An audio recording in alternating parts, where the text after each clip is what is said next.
Welcome to On the Edge with April Mahoney Brains. Here, this is the spot where the conversations are pointed, the guests are sharp, and the responses are never dull. Did you bring your thinking caps? Because it's time to put them on. Because the conversation starts now.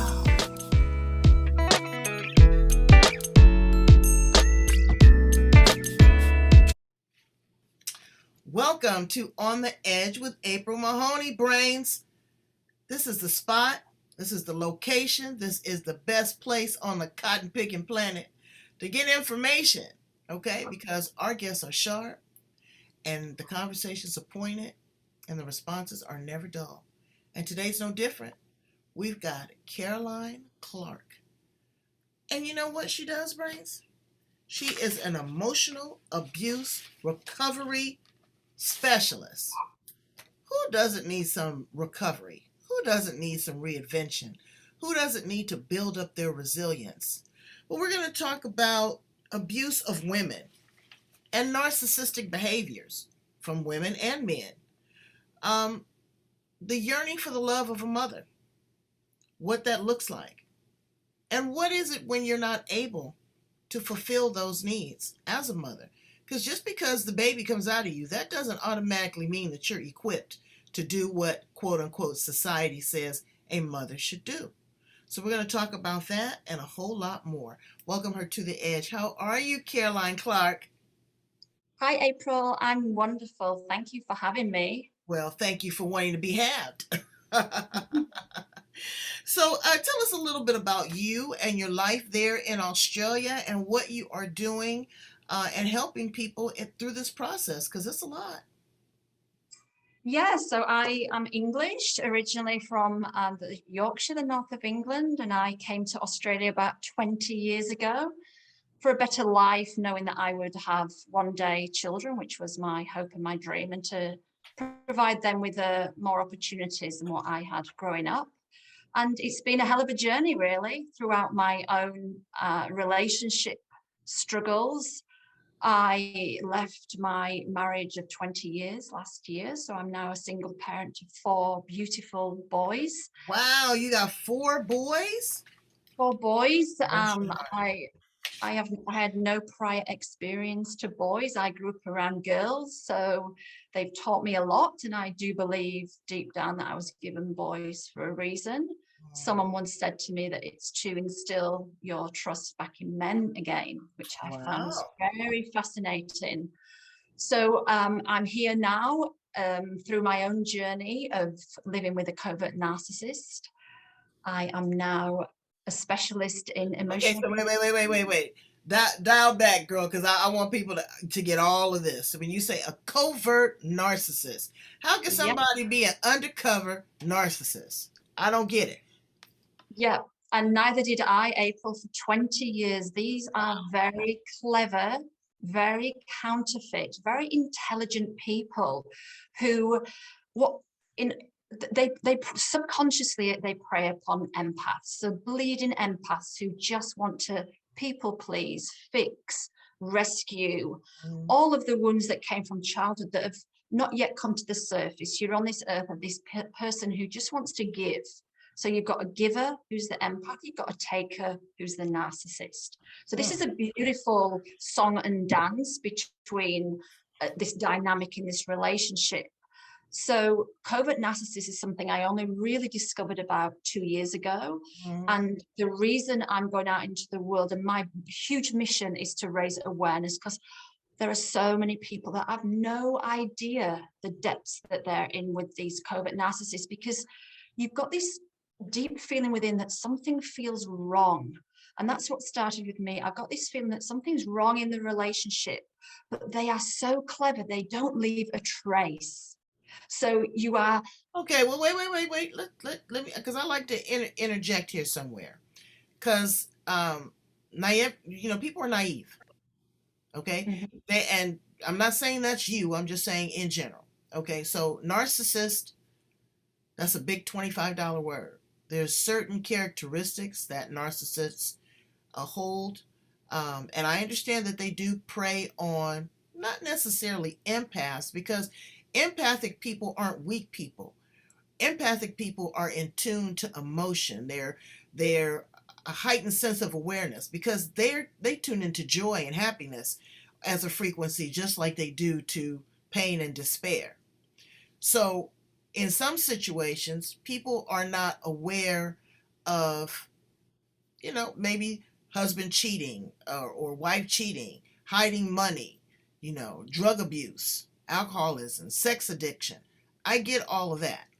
But when you say that they're clever, is this just in relationships, or is this them as a person? Can you define that for me a little bit? So, Caroline, can you just frame this for me a little bit? Tell me a little bit more in depth about this covert narcissist. Well, I think I can speak from my own experience in that when I say they're quite very intellectual, it means that they haven't been able throughout their childhood to connect to their hearts. So Mm. that's when we say there's a lack of empathy. It's because predominantly they live in their heads. So everything is very, frontal lobe, very intellectual. Their language is, for me in particular, the language entrapped me. So there was promises, there was little lies, there was this belief that he would change. It stays here, April. It doesn't actually get into the heart, into the soul. So there's this incongruence. And in my situation, he was very intelligent. So how he spoke, how he wrote was it duped me. It was an illusion because Mm. actions never match the words. So I grew up with an overt narcissist. So narcissism for me, as you can imagine, was very familiar, hence me being drawn energetically to another narcissist. So So growing up, your parents were you had a parent that was narcissistic as well? I had a narcissistic father. So in my experience with my sister, you have the bleeding empath mom, and we have the just to generalize here, the bleeding empath mom and the narcissistic father. So I went down the bleeding empath, and my sister's gone down the narcissistic route Mm. because that's what we were taught. That's what we embodied growing up.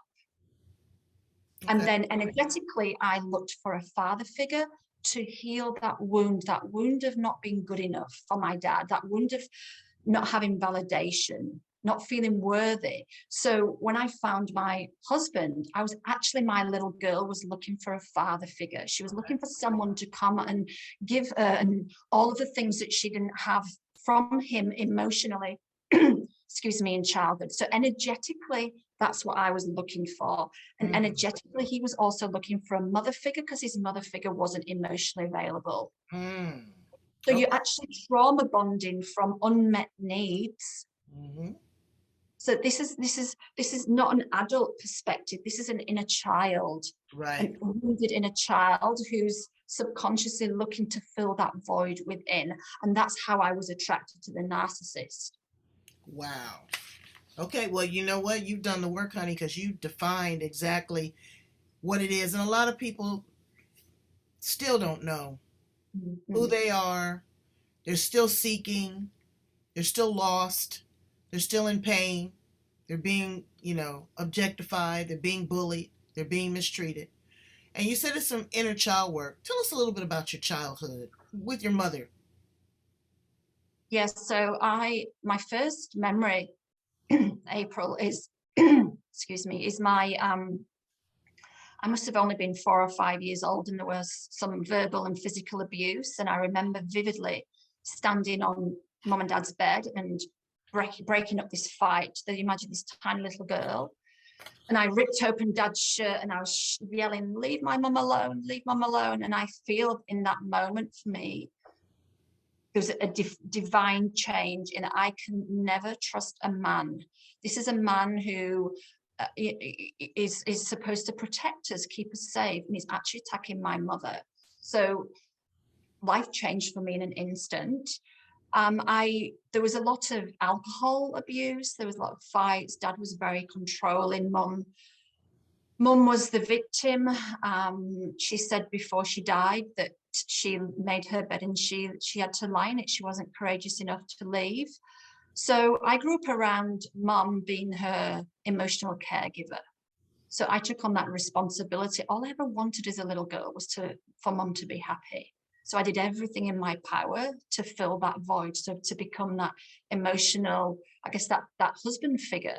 So looking back really on my childhood, there was a lot of responsibility placed upon this little girl. As a 7-month-old, I almost died, and that's where the abandonment wound began. So we have to look at where all these wounds started and then how they play out in later life.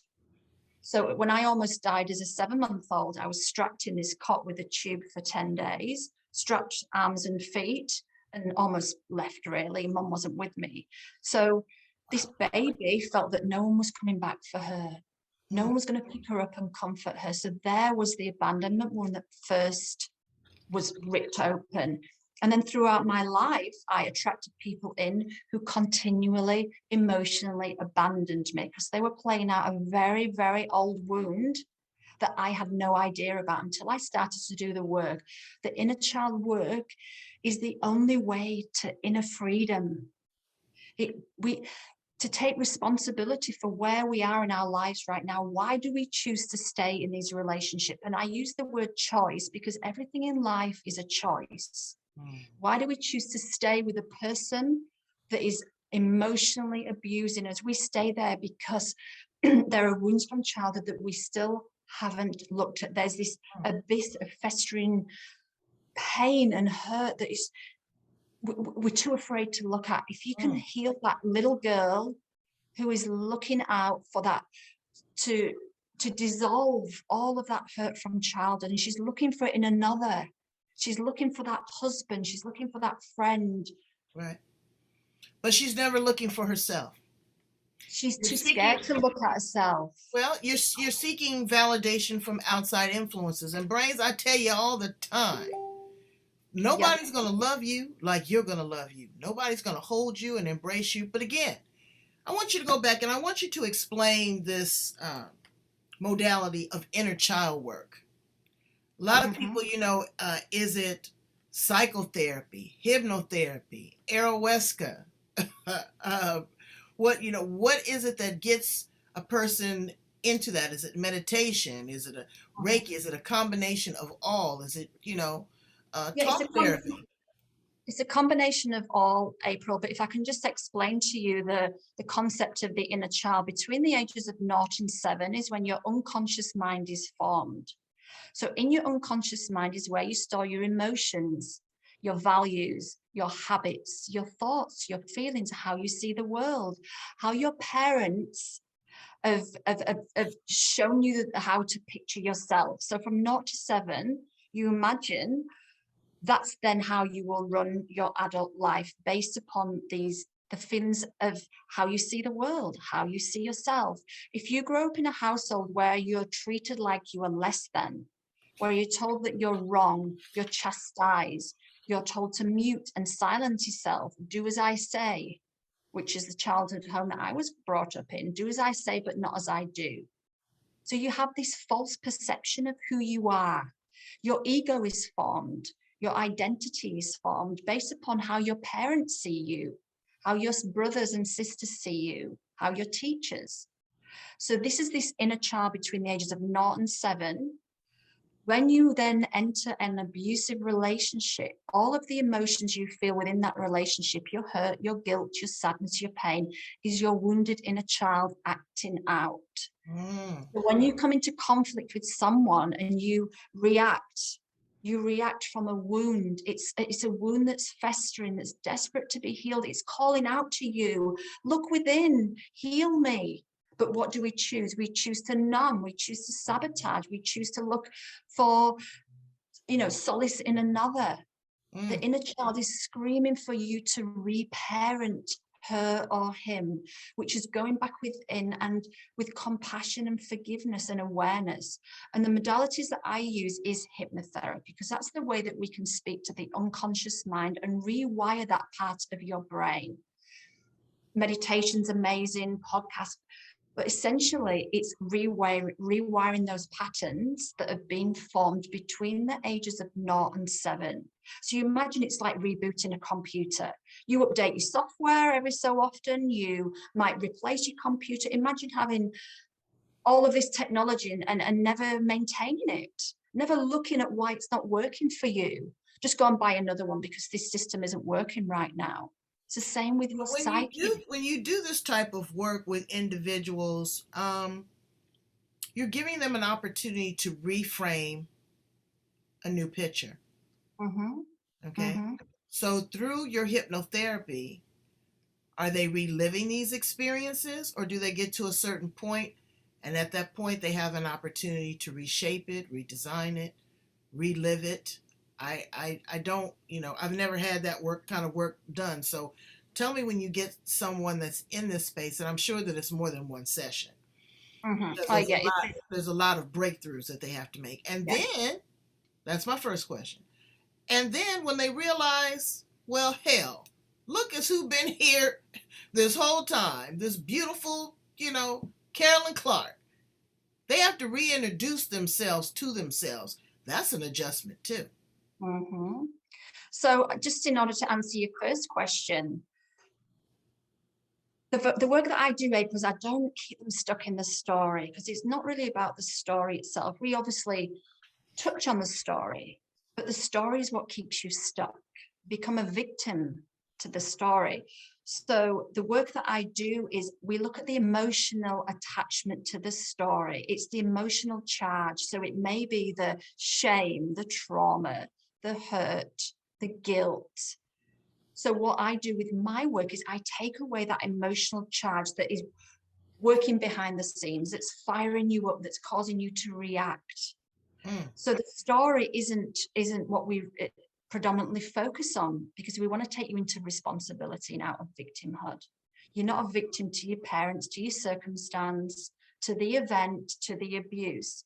You're now responsible for reframing your life, changing the paradigm, choosing a new chapter, a new story. So with that, we rewire the brain to have healthy, positive affirmations about who you are. When we've gone within and looked at the beauty within you, because when you're in an abusive relationship, you've lost sense of that beauty, the gifts, the light within, it's been darkened. And the person you're with is constantly reaffirming to you the dark side in order to strip you of your worth, steal away your soul. So we go within and we redeem that. We take you back to who you truly are. And you may never, most people don't even know who they are. They sit with me and go, That's exactly what I said. When because when you go somewhere, you're meeting somebody's representative. And Brains, you're telling me a story if you don't. When you go, you're putting on your best. I mean, when you put on those eyelashes and the lipstick and the makeup and all of that, I'm just using women as an example. You're sending out the best. You're radiating yourself. And then when you open your mouth, people can tell who you are. If you're classless, if you're rude, you're disrespectful, if there's shame associated with it, if there's pain associated with it, as soon as you open your mouth, they'll be able to identify with who you are. So making that adjustment to reintroduce yourself to a person that you didn't even know exist is a challenge. And I'll give you guys an example. I had a friend, bless her heart. She had a gastric bypass surgery. She had this beautiful uh, raven tattooed all across her back. She lost all this weight. The raven went from a raven down to a crow. She just, got really thin, and face got really thin, and she looked great, but she had one hell of a time adjusting to the new person, to who she was. That put her in, and this is not everybody, more in a tailspin than it was when she had that extra 100 pounds. So you work with people also to help them discover who they are, because you can't bring that out of them. I mean, you can help them, but you can't design that. Does my question make sense? Yeah, I think through beautiful, I see the work that I do is I'm very nurturing. So I talk to their inner child. By talking to their inner child in this beautiful, nurturing, mothering way, I'm actually inviting them in. And in a lot of my work, we'll actually go and meet the inner child. We'll go into hypnotherapy and we'll go and find her. And some of my clients say she's hiding. Okay, what do we need to say to her so that she can trust you again? How do we need to talk to her to invite her back to you? So we go on this beautiful journey of rediscovery so the inner child can actually feel safe to come back to you. The reason the inner child is so disconnected is because we've ignored her or him. We've self-abandoned. We're not able, when she's screaming out, get out of this relationship, this person's bad, and you ignore that, what you're doing, you're actually pushing her further away. So she might be 10 miles down the road, but we're going to go and find her and we're going to reintroduce her, bring her back home. And we get her on your lap or him on your lap and we cuddle them. And sometimes I'll use props. And it's about retrusting. And it's interesting because my mission in life right now, April, is to change the paradigm for the next generation. 4 sons, gifted with 4 beautiful sons. What's the bigger message in all of this? The message is, I have come from my upbringing, the maternal side is the empathic, bleeding empath, and the males have been the narcissistic perpetrators. I've got 4 sons. That is a huge, big shoes to fill in order for me to cut the cord to the abuse. How do I do that? Certainly I don't follow my mother's route, which was do not marry anyone like your father. So I said to the universe, I'm not going to marry my father. The universe doesn't hear I'm not. It just hears marry my father, which is what I did energetically. So the only way that I can teach my children to live life differently to what I did is by finding my self-worth, by teaching them authenticity, teaching them how to come into their hearts, rediscover who they are. And this misconception of love that I grew up around was find your soulmate, they'll complete you. You need to complete yourself first in order to come together with another. And one example I use with my sons when they say, oh, someone's been mean to me. What I now say is, which I wasn't taught, are they worthy of you? Are they worthy of your friendship? Are they worthy of your time? Are they deserving of you? It was, for me, it was the other way around. I needed to prove my worth to others, prove that I was good enough, whereas it actually comes within. And then you attract energetically exactly how you feel about yourself. There is a term that says, so within, so without. So if you're feeling poor, if you're feeling abandoned, rejected, not worthy, you're going to introduce people into your world who mirror how you feel about yourself. And this is why we attract toxic people. All they're doing is mirroring back to us and reflecting how we truly feel about ourselves. So we need to change that internal dialogue. Right. Okay. And I saw this. I was a police officer. I was a police officer for 8 years and I witnessed abuse. And I remember saying, there's no way I would ever tolerate this because it was physical, April. I'd never seen this hidden, covert, counterfeit abuse. I'd only seen physical. I couldn't identify with it. So my mission now, my purpose is to go out into the world and educate people on this covert abuse, and educate them how to come within and feel their intuition, trust that inner knowing that is telling you this doesn't feel right and not to ignore it. And if you are ignoring it, I find out why you're ignoring it. Why are you choosing not to listen to your inner knowing that knows way more than your conscious mind does? Right. And this is very timely because there's a very big high profile lawsuit that's going on now with Johnny Depp. I've always been a Johnny Depp fan, but he always seemed like a little different. And now he is suing his wife for abuse and defamation. But they don't ever lead credence to a man having emotion, being victimized. But that too can stem from mommy issues.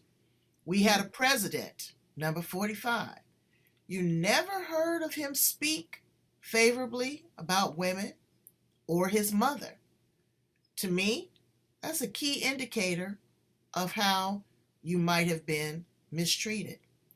There are women that have children uh, and they're not prepared to be mothers. They don't know what it is. And as you said, it's epigenetics. If they were never taught, you can't do better if you don't know better. So we get to this point in our life where we've reframed, we've done the work, we've seen the patterns of the narcissist, that we know that's not the direction that we want to go, but there's still something in us. Now, and I just used your boys as an example. They are in this place between you and their father.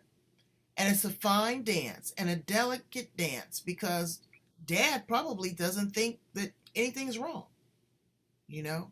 And you saw it. How are you helping them navigate? And I know that it's, case by case, you got 4 different personalities. But again, like you said, firstly, you're asking them to ask the question, is this person worthy of your time and your energy? But what else are you pouring into them to help them weather the storm? Because it's going to get tough. Yeah, that's a really interesting question. And particularly as I express my passion about changing the next generation, because yes, some mothers aren't equipped, but but it's also our responsibility to our children to become equipped. And as I said before, that's a choice. The first thing when the fog lifted and I realized I had this huge awakening that I was in a covert narcissistic relationship, for me, there was a huge sense of relief. So I knew what I was dealing with. I then educated myself. I did everything possible to understand how covert narcissists operate. You need to be one step ahead of them.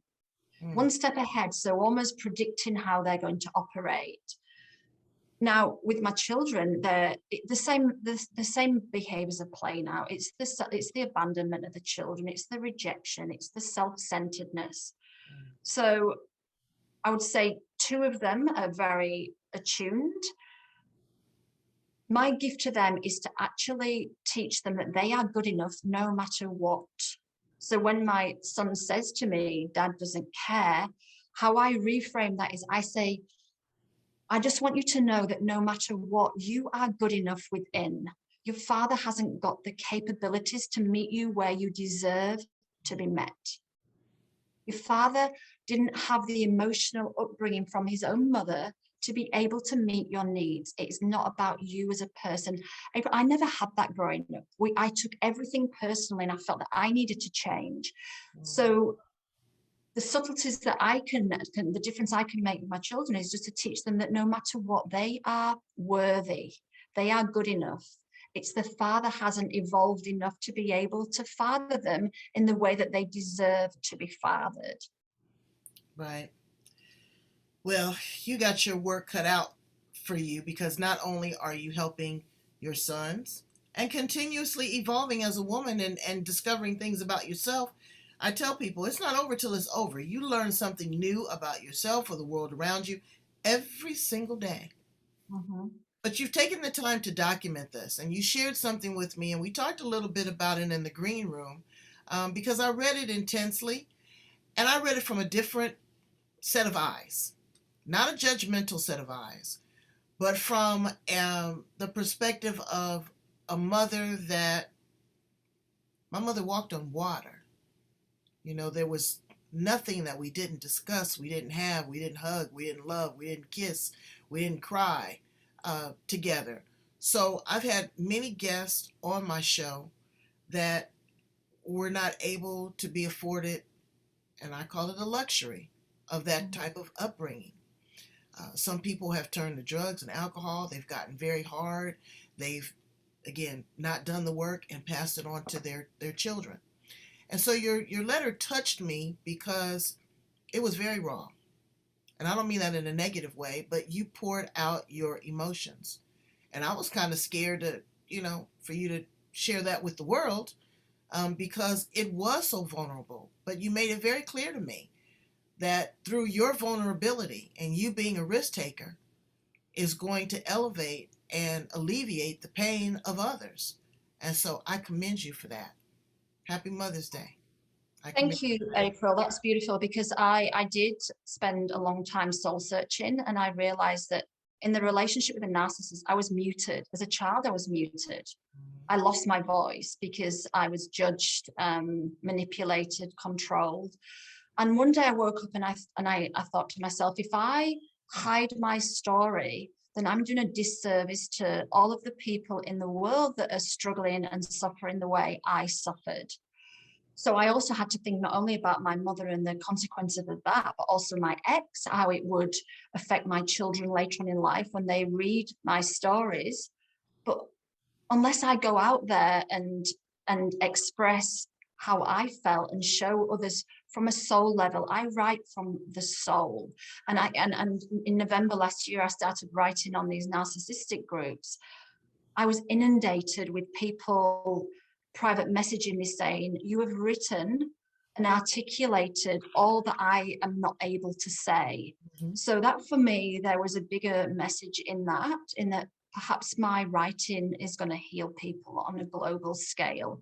So I did continue to write letters to dad, to mom.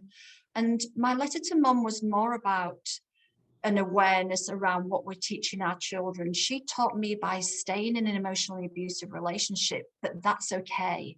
That's where we stay. We have a commitment to our children to remain in the family home. And then I followed her pattern. I did exactly the same. If she'd have showed me the courage and the strength to walk away, that she deserved better, I would never have entered this narcissistic relationship. And this is the power of inner child work and self-awareness, is we will repeat our parents' patterns unless we go within and do the work. It's God-given. Right. So when my clients sit here and I say to them, in 30 years time, if your daughter was sitting here having the same conversation with me, how would you feel? She said, I would be distraught.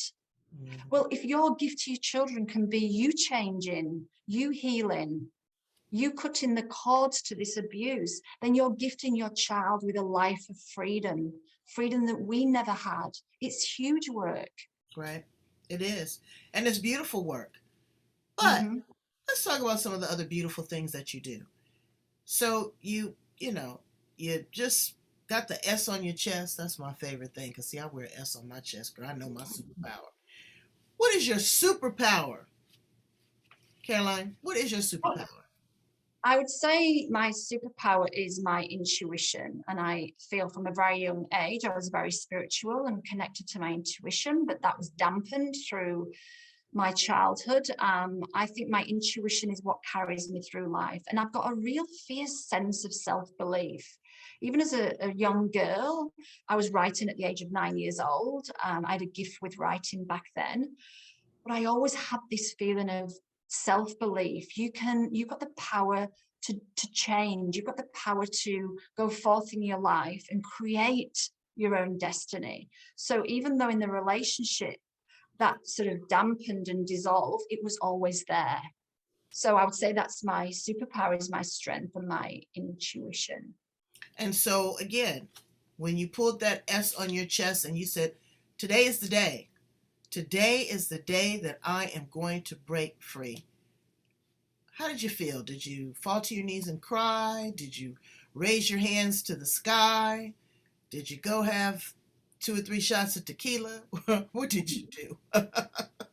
Well, it actually took me 5 years to get to that place. So for the people out there that are in that situation, it just doesn't happen overnight. And there's a saying that when women are ready, they're ready. And when you say, I've had enough, you've had enough. And also usually women have already made the decision 4 years prior to leaving. It takes men 4 years to actually get to that point of fully accepting. So there's like this 8-year, Oh, wow. of women have been in that situation over and over, ruminating and finding the courage to leave. What's really interesting, the day I decided to leave was after a comment that he made to me, and it was just possibly quite a subtle comment, but it was enough for me to say I've had enough. And I sat him down for the 50 millionth time and said, we need to talk about our relationship. And he looked me in the eye and he said to me, you're boring me. This is boring. And in that moment, this little voice in my head said, you deserve better. And I just went, I'm done. In my mind, I'm done. So we made an agreement to leave, and immense relief. I would like to add that when you're suffering emotionally, your physical body will give you signs.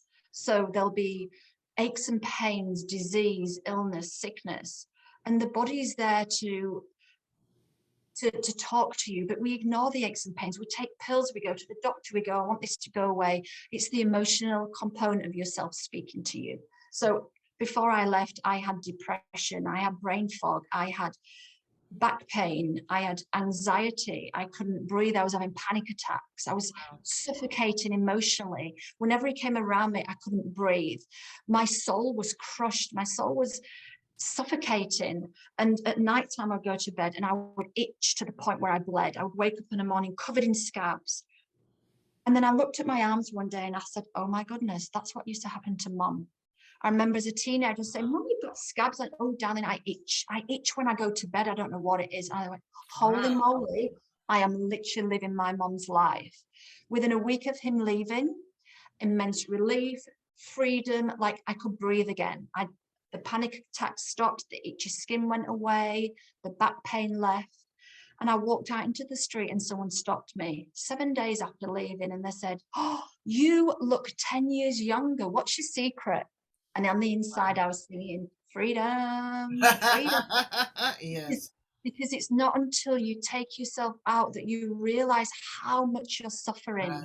How much you're I suffering. could look at myself. I was sitting on a fence looking in on myself going, holy moly, you're free. Wow.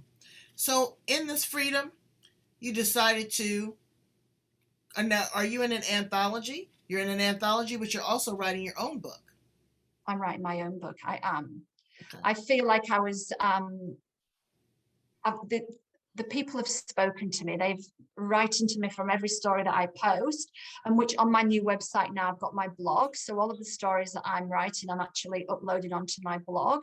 Okay. The people spoke to me and I felt that my stories, because it's written from the soul. It's almost like I'm coming into your life and narrating to you how you feel, how alone you are, how tormented. So I talk about the abuse from your perspective, from this perspective of a survivor. So it not only raises awareness, but it's a journey into freedom. It's following my journey, how I got from the depths of despair into ultimate freedom, shining a light on your darkness, showing you that there's a way out. So it's almost self-discovery healing, but it's written from the perspective of a survivor on a deep soul level. What brings you the greatest joy? What makes you happy and smile? Nature.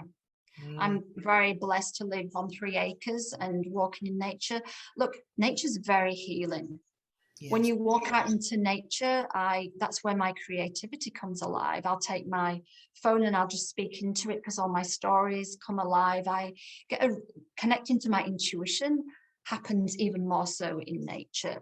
Nature and Mother Earth is extremely healing for me.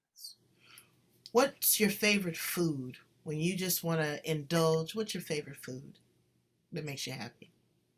Favorite food? I love Thai food. I love spices, corianders, beautiful veggies. I'm celiac, so I'm very strict with my diet. Oh, okay, because I was going to say, you don't go for that pint of Haagen-Dazs ice cream? No, so I am celiac, so I'm very extremely healthy. But again, when it comes to when you look at your relationship, you have a commitment to yourself, right, to have a healthy mind, body, spirit. Exactly. I could have released myself from this relationship, but then if I'm sitting eating ice cream and corn chips, then right, I'm not giving my body exactly what it needs. Another thing that you're just filling it with another, distraction. Yeah, what do you say to the woman that is distracted right now? She's kind of on the fence. She feels what you feel. She knows that there's a reality there, but she just doesn't know where to begin. She just doesn't know how to break free. What do you say to her? I would say, come and do the work. Come and look at what's keeping you stuck. Let's look back into your childhood. Let's look back at the patterns. Go back to your childhood and let's look at your self-worth growing up. Let's look at, were you allowed to voice yourself? How were you treated? How did your parents model their relationship? And right now you're sitting on the fence because you're gripped by fear. There's a fear of the future. So we go into that dread. What's the dread? ahead of you that's keeping you where you are now. Because usually with women, it's financial. We are so codependent Oh, I financially. know With they me, girl. They need the money. It's it's, the you know, money. It's the money and the sex. but the thing is, April, the money's just an illusion, because let me tell you, if I can speak to the world and say to every woman out there who's in fear of money, I left this relationship when I had no job and not 1 cent of savings for myself. But I didn't, the inner voice came to me and said, trust that you will be looked after if you just set yourself free. So the fear is around, how will I survive? How can I parent my children? How can I continue living in this house? It's all fear driven, but underneath the fear is a limiting belief that you don't truly believe that you can create that by yourself. Right. Hence the codependency. So if someone's sitting on the fence, I would sit with them and talk to the fear, talk to what's keeping you stuck.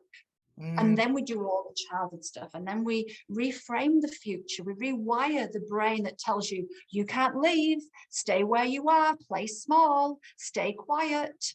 How are you going to cope on your own? It's all these little voices that we need to quieten down, and we need to replace them with voices that say, come on, girl, get up on your feet. You can do this. Right. You're not your mother. You're not your mother. You're you now. Right.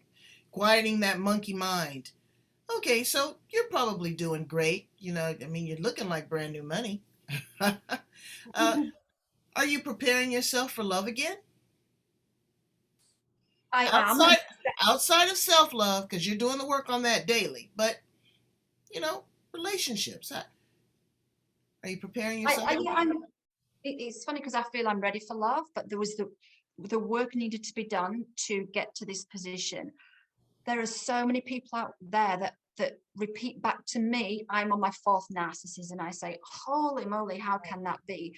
The reason is because you haven't done the work around why you energetically attracted to a narcissist. So Or you're drawn to that personality, and you know, again, not necessarily that you've done the work, because you've done the work, but you're going to run into other individuals that haven't done the work, and you're so strong now, you know. But the thing is, once you've done the work, you've got the awareness of the red flags. Now, the reason that you were drawn to narcissists in the first place is that love bombing phase. All the promises of this beautiful life, the gifts, the words of affirmation, that's what we're drawn to, because that's the fake illusion to pull you in, to get you to exactly where they want you before the devaluing and the discard stage starts. So when it comes to love, what I've been working on this last year is, what am I looking for in love? What are my values? And of those values, am I actually authentically and congruently living my life with those same values? Here's the goal. Here's the goal. So if I'm looking for someone who's trustworthy, am I trusting my inner self, or am I letting people walk all over me? If I'm looking for someone who's safe and can protect me, am I keeping myself safe? Am I protecting? Am I putting boundaries around myself? Co-parenting with a narcissist, you need some really strong boundaries. So what I've realized is, in order to attract the person that I desire, I need to live the life with the values of the person I'm looking for. Otherwise, I'll just attract, what is it? So within, so without. So wealth, creating my own wealth, then I'll attract someone who's good with money, not someone who just sabotages. Right. Or So somebody I am wants my money. Yeah, well, you are doing the work, and you are just, you know, this has been powerful. It's really good, and I enjoyed this conversation so much. And brains, female and male. We're talking, you know, primarily to female, but men, understand that we love you too. And we're not beating up on you and ganging up on you. You've been through a lot too. But be open enough and vulnerable enough to have these conversations, to do your own inner child work. You will grow, you will evolve, and you will be, and of course, it's going to hurt, because there's people that you've hurted intentionally and unintentionally. You've hurt yourself more than anything. You've denied an opportunity to be truly loved and valued for who you are, for who you were born to be. You're combative, you're angry, you know, there's a lot of hurt there. You've tried everything else. Why don't you try love and try to work with like a person like Caroline that understands and that is compassionate. Now you have 4 young men. Would you work with a man in this capacity, or do you Yeah, work absolutely. primarily with women? No, that's exactly what I was going to say. I don't discriminate, April, because there are far more men suffering out there than what we know of. And the Oh reason is yeah. because so many men suffer with shame. Yep. That a high proportion of suicides from men is driven by shame, because Mm-hmm. there's young boys in that generation, boys with shame for crying, shame for showing their emotions. So they're very disconnected from their emotions. So Right. imagine when they're in an abusive relationship, shame is huge. So I absolutely work with men. I love working with men. I've got 4 boys, so I know exactly how men work and operate, and I'm very nurturing of men. So in July, I'm running an online program called Earth, which is an emotional abuse recovery and therapeutic healing 8-week program. And in that, I do one for women and one for men. So there's 8 sessions. And in July, I start the women's, and in the men start in August, because we can't discriminate. If I want to go out with my huge mission of changing the world, then it is across the board. It is men, women, children, everyone. Exactly. And if we can combat this and we can have these open conversations and dialogues with one another, it will change the world, because the millennials aren't having the conversation that we're having now. They're not worried about race relations. They don't want a big house. They don't want a big car. They want to be able to pick up this device and work from anywhere. Money is not an issue. They want clean water.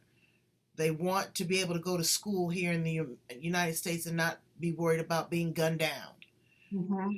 There's a lot of other things that are going on in the world outside of picking on the one you love, the one that you lay next to, the one that's given birth to your children. How disrespectful, Mm-hmm. you know? Absolutely. And that brings up a lot of emotion for me, because it's pretty simple, really. If, you know, if we could, if for me in particular, one person could have this huge change on the world. It's a ripple effect. For one person that heals, April, 70,000 people also are affected by that. Imagine if there's 10 people healing, the ripple effect that that has on the world. We can't ignore this. And it takes me to stand up and say, this is now my life's mission, to dissolve this emotional abuse, so that our children, grandchildren, and beyond have an opportunity to live their lives feeling safe and secure, free to speak. It's our God-given right to have freedom of speech. Well, that's a whole nother show, girl, because I'm telling Yeah, you, people can't do it, because you know what? Another thing they don't do, they don't allow you to feel the feels. Carolyn, they absolutely. don't allow you to feel comfortable. We can agree to disagree and not be disagreeable. Yes, You know, there was a absolutely. situation that happened with me the other day, and this person was, standing up on their soapbox and they wanted to do all this. And I told them, look, I own it. I did it. I apologize. Now what? It diffused the situation right away. They couldn't keep doing this because I owned my part in it. But Exactly. I was not going to sit there and fester and let them continue to attack me, because I took responsibility for my actions. And that's the first thing. And Take this is responsibility for your actions. absolutely, this is beautiful, because this is the first stage to recovery. If you choose to sit in blame the narcissist, as I said before, blame everyone around you, what you're choosing to do is stay stuck. Mm-hmm. Staying stuck is not going to heal your children. It's not going to heal your grandchildren. So stand up and taking responsibilities. That April, I enabled it. I enabled it for 20 years. Otherwise, I wouldn't have stayed there. Mm-hmm. So I take responsibility for the part that I played. I take responsibility for the person I became in the marriage. But now I have a choice to take ownership and accountability. And then I'm teaching my children the same. And that's the one thing I did say to all 4 of them. If anyone treats you like you're less than, I give you to leave the relationship. Leave, whether that be with a friend or a family member. Don't Right. stay where you are, because then you're just tolerating it, you're enabling it. It's having the power to take responsibility, to stand up and walk away and say, I am worth more. Like you did in that situation. You stood up and you said, I'm sorry, but I'm worth more than tolerating this. I will apologize, but then I'll take myself away because I'm taking responsibility. And when we respond and we don't react, reactivity is reacting from that childhood wound. When we respond, we are taking responsibility for how we choose to interact. That's the But with difference. that, but I want to add to this, with that responsibility, you also have a responsibility to make corrective action. Yes. Okay. There was really not a lot of corrective action that I could do except for apologize. But what I did do is I'm more conscious now. When I get in a situation that's similar, equal to, or greater than, I'm going to look at this and I'm going to reframe it because I have the tools now. I know what I did, I know what didn't go well, and I know how it could have possibly went better. So take that into consideration. Don't just, because then what happens is you're a dumping ground on yourself. Oh, okay, I take responsibility. Okay, I know I did this, but you never release it. You never reframe it. You never look at it from a different way, a different perspective, and try to change it. But I have enjoyed this conversation with you immensely, Caroline. You are just an amazing, amazing woman, and your courage is above reproach. Brains, when she publishes these letters, you better get your tissue and get your head right because it is going to take you right where you maybe want to go, afraid to go, or need to be. Tell them how to get in contact with you, Caroline, so that they can work with you on a deeper level, virtually, to follow you, to join your groups, and to really try to get their head around, narcissistic behavior, but also how to heal, how to grow, and how to become a better person. Yeah, thank you, April. Yes, sure. So my website is Wholeheartedly Healed. So WHOLEHEARTEDLY healed, all one word, HEALED.com.au. I also have a Facebook group, which I publish my journey day by day, and that's called The Enlightened Empath. So enlightening you to make a change, to look within. And all my stories are in there. These stories of inspiration and also my journey. And hop onto my website and you will see all the details of the programs that I'm releasing, the deep transformational healing programs. This is deep work. It's not just sitting there and telling me a story. Right. It's to do the deep work. It's deep work. It's deep. It is, okay? It's like the bottom of a well, deep, Brains, but you got to be ready to go there, okay? Don't waste people's time. And it's not Carolyn's time, it's your own time. We all have an expiration date. Don't go through this life if I coulda, woulda, shoulda. At least try. At least try. And you will be surprised at what will be discovered and uncovered about the person that you're truly meant to be. Thank you so much. And I think it's just to say before I leave is just when you read my stories, that's when you feel the connection. So you might just be on the fence questioning, am I in a narcissistic relationship? I'm not quite sure. When you go on and read my stories on my website, that's when all becomes clear, because the things that I express within that on all my stories, little lights will start to go off, little red bulbs. Yeah, not little red lights like flashing. You become aware. You do become aware, and you become aware of other people's circumstances. It makes you more empathetic. When you see the signal for I'm in trouble, you understand that I need to help this person. This is something I've been through, or this is something that no one should have to go through. So again, like I said, thank you so much for that. Brains, I need you to go in and like, love, and share right here on the edge. Raise those numbers.